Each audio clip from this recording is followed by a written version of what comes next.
안녕하십니까, 감사 스마일입니다. 1월 9일 금요일 아침 방송 기쁘게 시작하겠습니다. 오늘의 한 줄 명언은 바닥을 치면 두려울 것도 꺼릴 것도 없는 법이다. 다시 일어나서 나아갈 일만 있기 때문이다. 감사 스마일도 제가 이 명언 전에도 몇 번 이야기 드렸던 것 같은데, 인생에 진짜 거의 바닥까지 한번 내려갔던 적이 있습니다. 아시는 분들도 계실 것이고 모르시는 분들이 더 많을 거라고 생각이 드는데, 그러함에도 불구하고 감사 스마일이 다시 일어섰던 결정적인 이유는 나의 인생이 여기서 끝날 수는 없다라는 그런 생각을 가졌습니다. 그렇기 때문에 내 자신이 가장 소중하다는 말씀 드리고 오늘도 기쁘게 시작하겠습니다.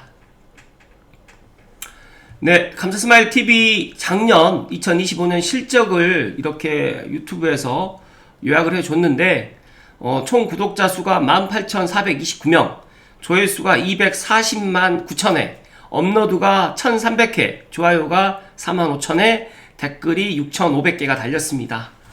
작년에 가장 인기 동영상은 강남이 뒤집어졌다, 엔비디아 CEO 젠슨 황 포함해가지고 이재용 정의돈 회장님의 해동 관련해가지고 깐부치킨 그 영상이 1등을 했는데, 가만히 생각을 해보니까 2025년에 진짜 너무 제가 열심히 했구나 라는 생각을 가졌고, 구독자가 많이 늘지 못해서 좀 아쉬운 부분은 없지 않아 있지만, 그래도 감사 스마일 찐팬이 꾸준하게 또 제자리를 또 지켜주셨고, 또 26년에도 함께 해줄 거라는 그런 굳건한 믿음이 있기 때문에 오늘도 기쁘고 감사하다는 말씀 드립니다.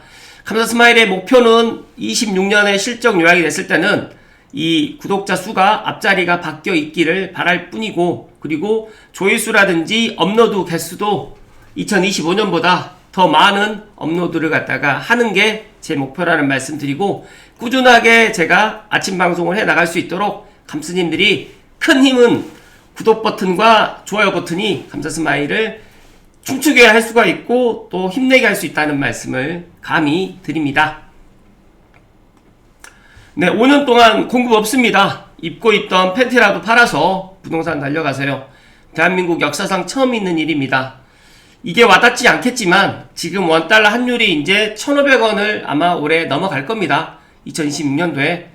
제가 신은 아니지만 지금 심상치 않습니다. 오늘 아침에도 제가 환율을 확인해 봤더니 1,450원이 넘었더라고요. 그런데 지금 한국은행 이창용 총재도 지금 이런 분위기라고 하면 환율 1,500원이 될 것이다 경고장을 날렸는데, 이분이 작년만 해도 이렇게 이야기를 안 했거든요. 그런데 진짜 한 달도 안 돼서 지금 이렇게 얼마나 지났다고 또 문제 터지면 또 국민 탓이고 국민연금부터 되돌려놔야 되는데, 국민연금으로 일시적으로 지금 환율을 방어했지만 제가 생각했을 때 1,500원이 넘어갈 가능성이 정말 높을 것 같고, 더 중요한 팩트 하나는 1,500원이 만약에 넘어가게 되면 진짜로 앞서서 지금 이야기 드렸더니 주택 공급이 정말 힘들어질 거라는 말씀을 감사 스마일이 소신껏 이야기 드립니다. 그래서 지금 많은 사람들이 지금 주택 공급할 거니까 기다리겠다라는 그런 생각보다 지금 시장 분위기 어떠냐면, 지금 1월달부터 30대 40대 분들이, 특히 전세나 월세를 살고 계신 분들이 지금이라도 내 집 마련 해야 되겠다라고 해서 감사 스마일을 찾아오는 그런 사례가 정말 증가했습니다. 그렇기 때문에 만약에 다음 주에 추가 대책 발표가 되게 되면 더 크게 시장이 혼란에 빠질 거라는 말씀을 드리면서, 제가 지난 화요일인가 수요일쯤에 제가 이야기 드렸지만, 이렇게 앞으로 1월 중순 추가 대책에 지금 찌라시가 지금 돌고 있는데, 만약에 이게 실제 사실로 드러나게 된다고 하면 더 2026년에 내 집 마련하는 거는 더더욱 힘들어질 거라는 말씀 드리면서, 또 많은 분들이 다주택 중과가 되게 되면 시장에 매물이 많이 나올 거라고 생각을 하시는 분들 많이 계시는데, 이미 다주택자는 작년 재작년에 다 거의 사라지고 거의 없다는 말씀 다시 한번 이야기 드리면서, 만약에 다주택 중과를 하게 된다고 하면 지금의 2주택 3주택자 분들이 세금을 이걸 감소하고 집을 싸게 내던지지는 않을 거라는 말씀 드리면서, 각자 도생을 하는 시간이 조금 더 앞당겨졌다는 말씀을 다시 한번 이야기 드리고, 많은 사람들이 이제 공공임대 받아가지고 분양을 하겠다, 분양을 기다리겠다고 생각하시는 분들 많이 계시는데, 이재명 정부에서는 지금 공공임대도 분양 전환을 갖다 제한하겠다라는 그런 법률안이든 그런 뭐 3기 신도시에 관련된 여러 가지 이런 것들을 지금 조정하고 있고 지금 손보고 있다라는 말씀 드리고 아마 조만간 발표가 나오게 되면 알게 된다는 말씀을 강하게 이야기 드립니다. 네, 박종훈의 경제 로드맵에서 전 세계가 돈을 마구 찍어낸 원인, 내 임기만 아니면 된다. 정치인들의 님티. 자신의 임기 동안 경제가 반짝 회복하게 만드는 가장 좋은 수단이 이런 방법이 있고요. 두 번째 이유는 자산을 대거 보유한 기성세대 권력층의 탐욕입니다. 성장률을 떨어지게 되면 당연히 자산 가격도 하락하는 게 당연한데 대표적인 사례가 일본입니다. 그런데 기성세대라든지 권력층은 자산을 대거 보유하고 있기 때문에 돈을 무한정 찍으면 실물경제 추락에도 자산 가격만 상승하고 자산을 보유한 사람들만이 위너가 될 수밖에 없기 때문에 이렇게 계속적으로 돈을 풀고 있다. 세 번째는 부채의 덫에 빠진 세계입니다. 특히 한국이 지금 심각한데요. 지금까지 모든 정권들이 폭탄 돌리기 왜 내가 굳이 구조조정해서 욕먹는 정권 되겠냐, 더 많은 빚을 지게 하면 되는 거지 라는 무책임한 생각, 이로 인해서 발생한 더 많은 빚이 더 큰 자산가격 버블을 지금 키우고 있습니다. 그래서 저는 올해 2026년에 아마 이재명 정부에서도 진짜 더 많은 돈을 풀 겁니다. 그렇기 때문에 각자가 내 여력에 맞춰서 자산, 특히 부동산, 특히 서울 및 수도권에 있는 아파트를 갖다가 내 집 마련을 꼭 늦추지 마시고 하셔야 된다는 말씀 드렸고, 제가 이제 박종훈의 이 경제 로드맵을 갖다 보면서 상당히 와닿는 얘기가 너무 많아서 제가 박종훈님의 멤버십을 갖다가 구독을 했습니다. 그래서 멤버십 구독해서 좋은 영상들은 이제 감사스마일 찐팬 일주일에 한 번 일요일 오전 시간에 제가 업로드를 하는데 감사스마일 찐팬분들 대상으로 해가지고 이제 부동산뿐만 아니라 경제적인 관련해가지고 이런 이야기들도 많이 드릴 테니까 아직까지 감사스마일 찐팬 멤버십 회원이 가입을 하지 않으셨던 분들은 올해 꼭 멤버십 회원을 가입하셔가지고 감사스마일과 함께 부동산뿐만 아니라 경제 공부도 함께 해나가는 2026년이 되었으면 좋겠다는 말씀을 드립니다. 정말 올해가 어떻게 보면 자산의 격차라든지 빈부의 차이가 더 심하게 될 거라는 말씀을 감사스마일이 조심스럽게 이야기 드립니다. 진짜로 이대로면 환율 1,500원인데 이 1,500원이 넘어가게 되면 수출뿐만 아니라 수입을 갖다 우리나라가 수출보다 더 많이 하는 나라다 보니까 물가 상승이라든지 그 다음에 원자재 가격 상승을 하게 되면 지금 정부에서 부르짖고 있는 주택 공급, 특히 공공에서 분양을 하겠다라는, 공공에서 지금 주도해서 하겠다라는 이런 주택 공급 정책 자체가 지금 흔들릴 수밖에 없다. 그렇기 때문에 제가 마냥 3기 신도시 공공 분양만 기다리지 마시고 지금이라도 10년 이내, 뭐 이래서 10년 이내가 힘들다고 하면 20년 이내 아파트를 갖다가 꼭 내 여건에 맞춰가지고 내 집 마련을 서두르실 것을 강조해서 이야기 드립니다. 오늘 감사스마일이 한 3가지 이야기를 드릴 건데요. 3가지 이야기가 뭐냐면 이제 내 집 마련을 갖다 늦춰서는 안 된다라는 게 핵심적인 결론입니다. 관련해가지고 한국경제에 월세 200만원 내느니 차라리 30대 무주택자 중대 결단을 내렸다라는 이 기사로 시작을 하는데요. 제가 어제도 지금 30대 신혼부부를 상담을 했고, 그제도 제가 30대 신혼부부는 아니고 거기는 이제 자녀가, 한 명의 자녀가 있고, 2명째 이제 자녀가 출산 예정인 그런, 신혼은 아니지만 어찌됐든 간에 그런 가정을 갖다 상담을 하면서 야, 최근에 진짜로 30대가 내 집 마련을 좀 서두르고 있구나라는 것들이 진짜 피부에 와닿습니다. 왜 30대가 이렇게 내 집 마련을 서두를까요? 확인을 해봤더니 생애 최초의 집합 건물 매수자 4년 만에 최다를 지금 보이고 있습니다. 전세의 월세와의 주거비 부담이 껑충 뛰었고 지금 아니면 못 산다라는 이런 불안 심리가 지금 최고조에 지금 달해 있습니다. 주택 임대차 시장이 전세에서 월세 중심으로 재편되면서 30대를 중심으로 내 집 마련에 나서는 실수요자가 지금 늘어나는 것으로 나타났고, 매달 100만원에서 200만원에 달하는 월세를 감당해야 되는 상황을 마주하자 차라리 대출이자를 감당하면서 집을 사는 것이 낫다라고 지금 판단해서 실제로 지금 이 30대에서 지금 내 집 마련을 서두르고 있고, 그런 것들이 지금 부동산 시장에서 감지되고 있다는 말씀 드립니다. 제 방송을 갖다가 보시는 유튜브 애청자 그런 층을 갖다 보면 제가 2년 전, 3년 전만 해도 50대, 60대가 가장 많았다고 하면 작년부터는 이제 40대 이하가 더 많은 지금 퍼센트지를 지금 보이고 있다는 말씀 드립니다. 그렇기 때문에 지금 30대 무주택자들이 지금까지는 일단 전세나 월세를 살아도 되고 어찌됐든 간에 분양을 갖다 좀 기다려 보겠다라고 이렇게 생각을 가졌던 분들이 갑자기 이제 작년부터 이런 생각에 전환이 지금 들어오고 있다는 말씀 드리고, 30대 무주택자들이 내 집 마련을 서두른 이유로는 임대차 시장의 구조적 변화가 지금 지목되고 전세의 월세화 기조에 더해서 서울 전역이 토지로 지정되면서 실거주 의무 강화라든지 전세대출 규제로 인해 가지고 신규 전세 매물이 급감했기 때문에 일단 갈 집도 없고 갈 전세도 없고 전세자금 대출도 잘 안 나오고 이러다 보니까 일단 월세로 가느니, 월세 아니면 내 집 마련인데 일단 월세는 이제 없어지는 돈이고 내 집 마련은 어찌됐든 간에 내 집이 있는 거기 때문에 내 집 마련을 갖다 조금 더 서두를 수밖에 없는 그런 상황이 되었고, 그렇게 실제로 하고 있다는 말씀 드립니다. 여유가 있으신 분들은 더 좋은 그런 집으로 가지만 여유가 없으신 분들은 지금 그 돈에 맞춰가지고 일단 눈높이를 좀 낮춰서 지금 가는 그런 경향이 있는데, 감자 스마일이 추가 팁을 드리면 일단은 내 눈높이를 낮춘 것도 물론 중요하지만 내 자금 여력에서 가장 좋은 집을 갖다가 선택하실 것을 조언 드립니다. 두 번째로는 얼티메이텀님의 야만의 시대. 정말 제가 얼티메이텀님의 이 인사이트는 진짜 존경스러울 만큼 상당히 와닿는 이야기가 많이 있는데요. 지금 말 그대로 혼돈의 시대에 지금 우리가 살고 있습니다. 기존 질서는 지금 무너지고 있고 사람들은 깊숙이 숨겨놓았던 각자의 야만성을 거리낌 없이 꺼내놓고 자랑하기 시작하고 있습니다. 이러한 야만성의 시대에 묘하게 각국 수장들은 여러 각도에서 각자 다른 형태지만 동일하게 야만성을 과감하게 드러내면서 혼신의 힘을 다해 각자 가진 역량을 다해 각자의 이익, 각 나라의 이익 극대화를 위해서 마구잡이로 지금 행동하고 있습니다. 이러한 혼돈의 시기에 과거부터 공교롭게 화폐라는 허상에 대해서 신뢰의 금이 갈 때 이런 것들이 발생하곤 했다라고 합니다. 그래서 정말 화폐가치 하락은 묘하게 경제 현상에서 끝나지 않고 서해 전체를 흔드는 쪽으로 지금 번지는 듯 합니다.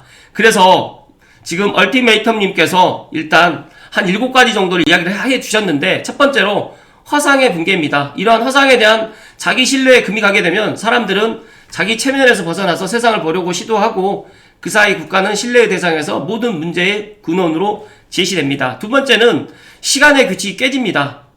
정말 제가 생각했을 때 이제 저는 돈이 많은 사람들보다 시간이 많은 사람들이 더 부럽고 어떻게 하면 24시간을 25시간처럼 쓸 수 있을까라는 그런 고민을 하기 때문에 이제 예전에는 진짜 성실하게 일하면서 저축을 갖다 해가지고 돈을 갖다 벌었던 게 지금 성실하게 일해서 저축을 하는 것보다 오히려 지금 단기 이익이라든지 투기성 그런 자산에 더 몰두하게 될 수밖에 없다는 말씀을 드리고, 세 번째로는 계층 간의 감정이 폭발하게 됩니다.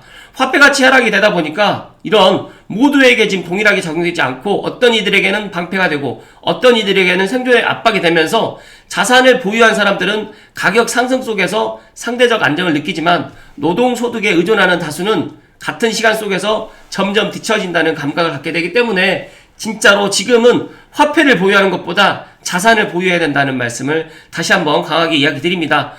네 번째로는 실물에 대한 집착이 강해집니다. 신뢰가 흔들리게 되면 화폐 대신 사람들은 만질 수 있는 것을 찾게 됩니다. 그래서 집이라든지 토지라든지 금이라든지 원자재라든지 심지어 재고와 식량까지도 안도감을 주는 대상이 되기 때문에 실물은 단순한 자산이 아니라 불확실한 미래에 대한 심리적인 피난처가 되기 때문에 각자가 실물에 대한 이런 집착이 더욱더 지금 강해지고 있습니다. 다섯 번째로는 국가는 다시 전면에 등장할 수밖에 없고 혼란이 커질수록 국가는 질서를 회복하려 하고 규제와 통제, 메시지가 지금 강화되는데 이미 신뢰에 금이 간 상태에서 개입은 안정이 아니라 의심을 낳기 쉽고 국가는 문제를 해결하는 주체이기보다 갈등의 한 축으로 인식되기 시작합니다. 그래서 시장의 움직임을 다른 방향으로 지금 왜곡시키는 역할을 하기 때문에 국가가 지금 다시 전면에 등장하는 것 자체가 지금 잘못됐다는 말씀을 드리고 있고, 여섯 번째로는 힘의 논리가 지금 앞에 서기 때문에 화폐의 질서가 흔들리게 되면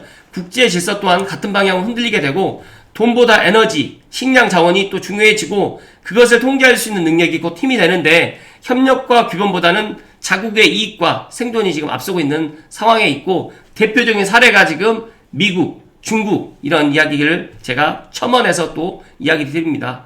세계는 이상보다 지금 현실에 가까운 얼굴을 드러내고 있다. 마지막 7번째로 야만의 시대는 지금 아직 완성되진 않았지만 서서히 지금 완성되고 있고, 이 모든 변화는 어느 날 갑자기 폭발하지 않고 화폐에 대한 신뢰가 약해지면서 시간의 규칙이 깨지고 감정이 쌓이고 실물로 쏠림이 생기고 국가는 통제를 강화하고 힘의 논리가 고개를 들면서 사회는 조금씩 거칠어지고 사람들은 점점 노골적이 됩니다. 부디 감스님들은 이런 야만의 시대에 조금 더 현명한 대처 방안을 갖다 만드실 것을 이야기 드리면서 사람들이 더 이상 약속 같은 것을 믿지 않게 되는 시대가 오히려 지금 앞당겨져 가고 있다. 그리고 정부에서 어떤 발표를 할 때 오히려 지금 뭐 대중들이나 국민들은 정부의 발표를 믿지 않고 있고 또 반대로 지금 행동을 하고 있기 때문에 상당히 문제가 지금 많이 되고 있다는 말씀을 얼티메이텀님께서 해주셨습니다. 이러한 패턴을 우리 인류는 두 차례 세계대전을 겪고도 전혀 고치지 못하는 것을 보면서 야만성은 어쩌면 인간의 근원적인 본성 중 하나일지 모르겠다라는 또 이야기를 해주셨고, 앞으로 화폐가치 하락에 따른 야만적 약탈은 모든 국가에서 모든 개인들에게서 광범위하게 발생하게 될 듯하다. 사실 화폐가치 하락과 야만적인 약탈은 동의어이다. 종이돈을 무작정 많이 찍어서 세상에 뿌리는 행위 자체가 야만적 약탈에 지나지 않는다는 이 이야기를 꼭 감스님들만이라도 명심하셨으면 좋겠다는 말씀 드립니다.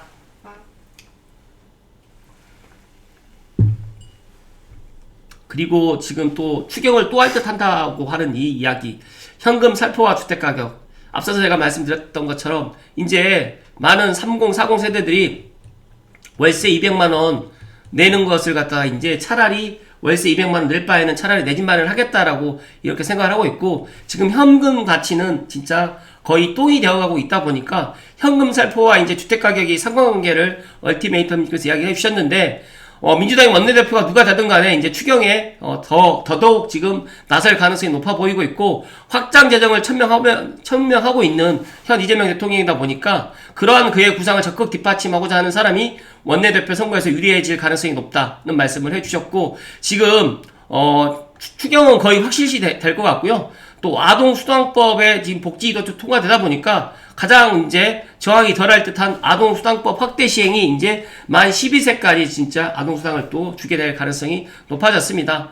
2026년 사상 최대 예산을 짜고 지금이 1월 7일인데 지금 이제 방송일 기준으로 제가 1월 9일날 이 이야기를 하고 있는데 벌써 지금 추경 이야기가 나오고 있다는 것 자체가 너무너무 무섭기도 하고, 돈을 과연 얼마나 지금 시중에 뿌리려고 지금 이런 생각을 갖고 있는지, 추경에 지금 반대 진영 보수파인 이혜훈 씨 같은 경우에도 장관 후보자도 공직 마지막 소명으로 적극 재정을 이야기하고 있기 때문에 낙마하더라도 다른 사람이 누가 지명되더라도 더했지 덜할 가능성은, 더하면 더했지 덜할 가능성은 없어 보인다는 이 이야기, 여기에 각종 현금 지급 정책들이 앞으로 민주당과 대통령실 주도로 계속해서 확대되거나 앞으로 추가 신설될 것으로 보입니다. 그렇다고 하면 이러한 상황, 그러니까 정부가 말 그대로 현금을 앞으로 살포할 가능성이 높은 상황에서 집값은 안정될 거라고 대놓고 거짓말을 하고 있는데, 더욱이 앞으로 사람들이 선호하는 수도권의 신축 아파트 공급은 사상 최저 수준을 2028년까지, 올해부터 3년 정도는 진짜 공급 절벽의 그런 시간을 가져갈 건데, 지금도 집값이 안정될 거라고 지금 믿고 있는 분들 계시면 지금이라도 계속적으로 집을 매도하시거나 아니면 내 집을 갖다가 살 여력이 안 되시면 전세나 월세를 살아야 된다는 말씀을 다시 한번 강조해서 이야기 드립니다. 감사스마의 생각은 그렇습니다. 제가 오늘 아침에 좀 무거운 이야기를 좀 많이 드렸는데, 최근에 저를 찾아와서 상담하시는 분들 그런 이야기가 진짜 거짓이 아니라 진짜 사실입니다. 정말 진짜 종잣돈 뭐 2억에서 3억 정도 있으신 분들이 이제는 더 이상 신축 분양 기다리지 않고 3기 신도시 기다리지 않고 내 집 마련을 갖다 하겠다라는 이런 진짜로 실수요자들이 증가했다는 말씀 드리고, 특히 또 50, 60 세대들 중에서도 전세 살고 계시면서 이제 여윳돈이 있으신 분들은 지금도 전세를 끼고, 특히 이제 조정지역이 되기 전에 아마 다음 중순으로 해가지고 조정지역 확대가 된다라고 하게 되면 이제 갭을 끼고도 이제 수도권의 아파트를 못 사기 때문에 지금 이번 주말이든 다음 주 중순까지 아마, 아니면 발표 나오고 난 다음에 또 움직이실 분도 계시겠지만 발표되기 전에 아마 움직이려고 하신 분들이 더 많을 거라는 말씀 드리면서, 개인적으로 이제 지금 왜 이런 현상이 일어날까 생각을 했는데, 주식시장이 호황이다 보니까 주식시장에 있던 돈들이 지금 부동산 시장으로 좀 오고 있지 않나. 또 작년에 코인 시장이 또 너무너무 좋다 보니까 코인 시장에서 또 에셋을 갖다가 또 부동산으로 이렇게 파킹을 갖다 하시는 분들도 적지 않게 많았다는 말씀 다시 한번 이야기 드리면서 환율이 1,500원이 넘어가게 될 경우에 진짜로 부동산에서 심각한 일이 일어날 거라는 말씀 다시 한번 이야기 드리면서 올해 이제 감자 스마일이 여러 가지로 이제 생각을 해보면서 26년 부동산 시장을 갖다 전망을 해보면 많은 분들이 서울이 더 많이 올라갈 거라고 생각을 하는데 물론 서울이 안 올라간다는 것이 아니라 이제 서울보다 이제 서울에서 이제 못 올랐던 지역과 그 다음에 서울과 맞붙어 있는 지역 중에서 아직까지 많이 오르지 않았던 그런 쪽에 이제 키 맞추기라든지 갭 메우기 장세가 아마 2026년에 화두가 될 거라는 말씀 드리면서 지난번에도 제가 한번 이야기 드렸지만 상고 하고가 될 가능성이 더 높아질 것 같고 아마 6월 3일 지방자치단체장 선거가 끝나고 나면 더 큰 부동산 시장에 또 그런 확산 아니면 또 가격이 상승할 가능성이 더 높아질 거라는 말씀 드리면서 그동안 오르지 않았던 곳까지 더 큰 상승을 보일 거라는 말씀을 감자 스마일이 소식껏 이야기 드리고 양도세 중과 부분은 지금부터 이제 찌라시를 갖다 뿌리면서 이렇게 간을 볼 것 같고 아마 선거 때문에라도 바로 이게 뭐 종료하겠다는 말은 안 할 거고 6월 3일까지 5월달까지 아무튼 시간을 최대한 끌고 이제 그때 가서 이제 요런 분위기를 보고 결정을 할 것 같은데 제 개인적인 생각은 그래도 연장을 해야 되지 않을까 생각을 하는데 이재명 정부의 그런 특성상 정말 또 제 생각대로 안 될 가능성이 더 높을 거라는 말씀 드리면서 그래도 저는 양도세 중과 유예를 갖다가 연장해야 된다라는 게 제 개인적인 생각입니다. 만약에 그렇게 하지 않으면 지금보다 매물이 더 적어질 것이고 이 3대 절벽 공급 절벽, 매물 절벽, 대출 절벽이 더 현실화되는 게 아마 6월 이후가 더 될 거라는 말씀 드리면서 그리고 한 가지 이제 아셔야 될 거는 이렇게 돈을 갖다 많이 뿌렸잖아요. 그러면 이제 걷어들여야 되는데 자산세라든지 종부세 부분은 분명히 올 하반기에 더 많은 것들을 갖다가 걷어들이려고 생각을 할 것이고 중산층이야 서민들에게 건들 수 없으니까 아마 고소득층이라든지 아니면 집을 갖다 많이 갖고 있는 분들에게 어찌됐든 간에 조세 전가를 갖다 시킬 거라는 말씀 드리면서 각자가 내가 만약에 해당 사항이 나는 버틸 여력이 된다고 하시면 버티셔도 되겠지만 버틸 능력이 좀 안 되신다고 생각하시는 분들은 각자가 이런 것들 판단하셔가지고 상반기 내에 또 매도 전략을 갖다가 가져가실 것을 이야기 드립니다. 야만의 시대가 지금 오고 있습니다. 미국이라든지 뭐 중국을 보면서 저도 느끼고 있지만 진짜 이런 것들이 좀 더 빨리 올 것 같고 각자 도생할 수 있는 그런 시간 그리고 이제 지금 또 내 집 마련을 갖다 고민하시는 분들 계시면 아직도 늦지 않았다는 말씀을 마지막으로 이야기 드립니다. 이번 주말도 행복 가득 하십시오. 고맙습니다.